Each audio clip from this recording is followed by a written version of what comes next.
नमस्कार, मैं डॉक्टर विनय गुप्ता कैथल टीवी से। 18 जून 2021 को जो नगर परिषद की बैठक आयोजित की गई थी वो पता नहीं क्यों कैंसिल हो गई, लेकिन जब शाम को हम यहां दफ्तर पहुंचे नगर परिषद के तो पता लगा प्रेस कॉन्फ्रेंस के जरिए कि अब वो बैठक 20 तारीख को होगी, यानी आगामी 20 जून को।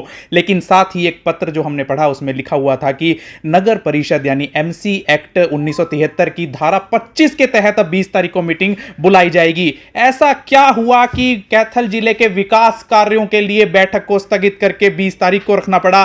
क्या कोई मनमुटाव चल रहा है? क्या कोई लड़ाई है अधिकारियों और चेयरमैन के बीच? आइए जानते हैं कार्यकारी प्रधान डॉक्टर पवन थरेजा से। नमस्कार सर। सर, सबसे पहले बताइए कि आज 18 जून को होने वाली बैठक क्यों रद्द हुई? 18 तारीख को होने वाली मीटिंग इसलिए रद्द हुई, कार्यकारिणी प्रधान अपना चेयरमैन अपना ईओ से मैंने 18 तारीख को मीटिंग के लिए बोला था। 18 तारीख को मीटिंग करनी है, विकास के मुद्दों पर चर्चा करनी है। तो उन्होंने कहा कि कोरोना को देखते हुए, कोविड को देखते हुए मैं मीटिंग नहीं करवा सकता। मैंने यूएलबी को लेटर लिखा है, ऊपर से जो भी दिशा निर्देश आएंगे, हमारे पास जो ये हॉल है वो छोटा है जिस वजह से मीटिंग करने में असमर्थ है। जब ऊपर से दिशा निर्देश आएंगे तो मीटिंग करवा देंगे।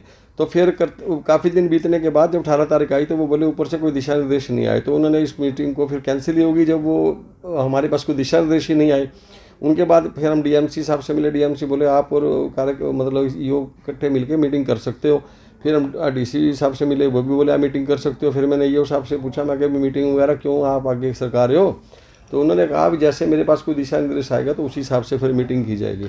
तो इसी हिसाब से फिर मीटिंग नहीं हुई है। तो फिर अब 3 दिन शेष बचे हैं, जिसके बीच में हम मीटिंग का समय 7 दिन का होता है, उसमें हम नहीं करवा सकते। 48 घंटे के अंदर चेयरपर्सन को मीटिंग कराने का अधिकार होता है। म्यूनसिपल एक्ट 1973 धारा 25 के तहत प्रधान को शक्तियां दी गई हैं सरकार ने। किसी भी कारणवश मान लो आपको अधिकारी आपका सहयोग नहीं करते, ईओ सेक्रेटरी या सभी अधिकारी आपको सहयोग नहीं करते, आप अपनी शक्तियों का प्रयोग करके धारा 25 के तहत आप अपनी मीटिंग का कर सकते हो। तो वो सभी अधिकारियों को ईमेल से सूचित कर दिया गया है। सभी पार्षदों को उनके लेटर पहुंच गए हैं। उस संबंधित सारे दिशा निर्देश दिए गए हैं। इतवार को 20 तारीख को 3 बजे की मीटिंग रखी गई है और सभी अधिकारियों का यहाँ पहुंचना बहुत जरूरी है इस मीटिंग। डॉक्टर पवन थरेजा, मैं ये जानना चाहता हूं, जब जनता के विकास कार्यों का काम है, अधिकारियों का भी यही दायित्व है कि जनता के विकास कार्य हो, आपका भी यही दायित्व है, तो ऐसा क्यों कि बैठक को टाल मटोल करके क्या टसल चल रहा है अधिकारियों और चेयरमैन के बीच? ये तो साफ सी बात है। जब अधिकारियों को मैं एक ही बात कही कई बारी, मैं कभी मीटिंग रखो, ये विकास कार्य का काम है। शहर की जनता का जितनी भी कमाई है अच्छे ढंग पे लगे, सड़कों पे लगे, लाइटों पे लगे। लाइटों की शहर के अंदर बहुत व्यवस्था है। कई बार उनको बोला लाइटों के लिए, वो बोला ऊपर लिखा हुए हैं लेटर वगैरह, जब ऊपर से लेटर आएगा तो लाइटें लगा दी जाएंगी। तो किसी भी मुद्दे पे उनसे बात करते हैं तो कहते हैं जी कोविड की वजह से हम मतलब कि परेशान है, जैसे ही मतलब कि कोई दिशा निर्देश ऊपर से आएगा तो हम मीटिंग कर देंगे। तो इस वजह से वो मीटिंग को टालते ही आ रहे हैं। अब जब उनसे देखा तो वो मीटिंग को टाल रहे हैं, तो या वो कोविड का कह रहे हैं अभी जब तक कोविड के ऊपर से गाइडलाइन नहीं आएगी तो मीटिंग कराने में असमर्थ है। कौन सा अधिकारी कह रहा है कि बैठक, कौन सा अधिकारी टाल रहा है? नहीं, ईओ साहब से जब मैंने मीटिंग की, मैं बात की, मैंने वो बोले जी मैंने यूएलबी को लेटर लिखा हुआ, जैसे ऊपर से दिशा निर्देश आएंगे तो मैंने हाल का ब्यौरा भी लिख दिया है, तो जैसे ऊपर से दिशा निर्देश आएंगे तो हम इस मीटिंग को कर देंगे। जब से कोरोना काल शुरू हुआ है कोई मीटिंग नहीं हुई अब तक? या कोरोना काल के टाइम में कोई भी मीटिंग नहीं हुई। पिछले काफ़ी समय से कैथल में मीटिंग नहीं हुई। ऐसे कितने लोग आएंगे मीटिंग में?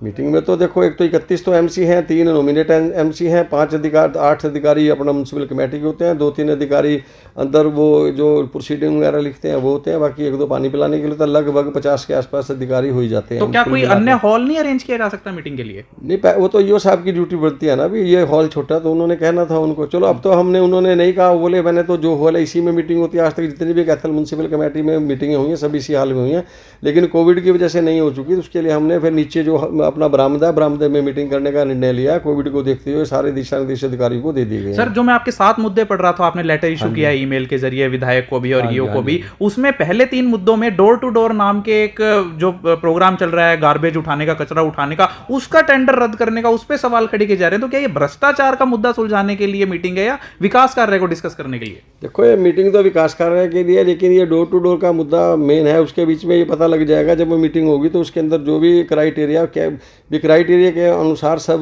जो पार्षद वगैरह हैं, काफ़ी पार्षद उनसे ये नाराज है कि हमारा क्राइटेरिया के हिसाब से हमारा काम नहीं हुआ। जो भी क्राइटेरिया उन्होंने एजेंसी की तरफ से उनको दिया हुआ है, तो फिर वो अधिकारी से बात हुई तो उन्होंने कहा जी मैं तो क्राइटेरिया सारा हरियाणा में यही चल रहा है।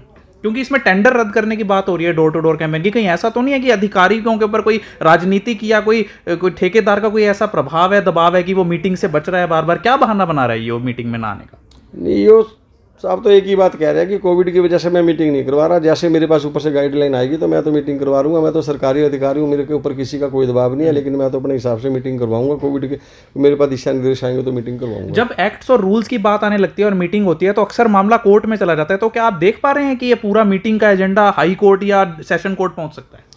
देखो, कोविड को देखते हुए अगर मान लो अगर सरकार उनके लेटर पे ये जवाब देती है कि ठीक है, कोविड के को मद्देनजर रखते हुए ही उन्हें मीटिंग नहीं करवाई, तो उनके पक्ष में जाएगा। अगर सरकार कहेगी कोविड को देखते हुए उनको मीटिंग करवानी चाहिए, मीटिंग करवानी पड़ेगी, तो फिर पार्षदों के हक में जाएगी बात। एक लीगल सवाल पूछता हूं, जैसे अभी ईओ साहब हमने सुना छुट्टी पे चल रहे हैं, अगर वो उस दिन छुट्टी पे रहते हैं और वो कहते हैं कि क्योंकि मैं तो छुट्टी पे था, इन्होंने मीटिंग करवा ली, मैं प्रेजेंट होता तो ये मेरी एब्सेंस में एमसी एक्ट का वो कर सकते थे, पावर में ला सकते थे, तो क्या वो इस बात पे चुनौती दे सकते हैं कोर्ट में?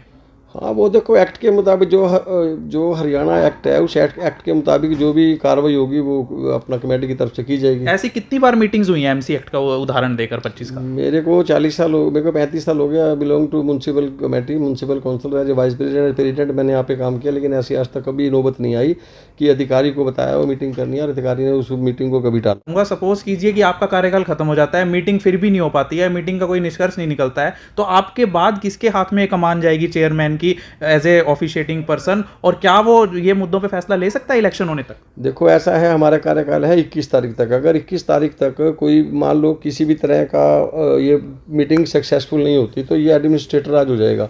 उसके बाद डीसी महोदय के हाथ में काम आ जाएगा सारा, एसडीएम के पास ये काम आ जाएगा सारा, वो सारी देखरेख वो करेंगे। और उसके बाद तो जब तक नए इलेक्शन नहीं होंगे, नया इलेक्शन होने के बाद, अब तो डायरेक्ट चेयरमैन का इलेक्शन है। अगर डायरेक्ट चेयरमैन का इलेक्शन होता है तो नेक्स्ट चेयरमैन आएगा, वो इन चीज़ों को देखेगा कि शहर के अंदर क्या कमी है, आज तक विकास कार्य क्यों नहीं हुए, कितने नहीं हो पाए। मैं तो उस पिता परमात्मा से अरदास करता हूँ, जो भी इस सीट पर आए, चेयरमैनी का कार्यभार संभाले, वो परमात्मा को साक्षी मान के ईमानदारी से काम करे, जिससे कैथल को दिन दुगनी रात चौगुनी तरक्की हुआ, कैथल एक चौमुखी विकास की ओर बढ़ेगा। लेकिन ऐसा संभव नहीं, बहुत कम होता है कि जो आदमी आए और अच्छा काम ढंग से करे। अपनी अपनी सोच होती है। मैं तो ईमानदारी से काम किया, ईमानदारी से काम करूँगा जब तक मैं जीऊँगा, जब तक मेरे सांस में सांस है, मैं ईमानदारी से काम करूँगा। और ये मेरा 100% मैं आपको ये बता रहा हूँ कि शहर में कोई आदमी ये नहीं कह सकता कि मैंने 35 साल में कभी किसी से 1 रुपया लिया। हमेशा कैथल के विकास के बारे में ही सोचा है। जी, ठीक है, थैंक यू डॉक्टर साहब। तो ये थे हमारे साथ कार्यकारी प्रधान नगर परिषद कैथल के डॉक्टर पवन थरेजा, जिन्होंने बताया कि अपने 40 साल के अनुभव में ये पहली बार हो रहा है कैथल में कि नगर परिषद की मीटिंग के लिए म्युनिसिपल एक्ट 1973 जैसे 25वीं धारा का इस्तेमाल करना पड़ रहा हो किसी विकास कार्य के लिए मीटिंग करने का। अब देखना होगा कि कैथल जिले का ये पहला अनुभव कैसा रहेगा और विकास कार्य या जो भी टेंडर रद्द करना है उसका क्या भविष्य होगा। ये थी खास पेशकश। मैं डॉक्टर विनय गुप्ता, कैथल टीवी से अपने सहयोगी कैमरामैन के साथ।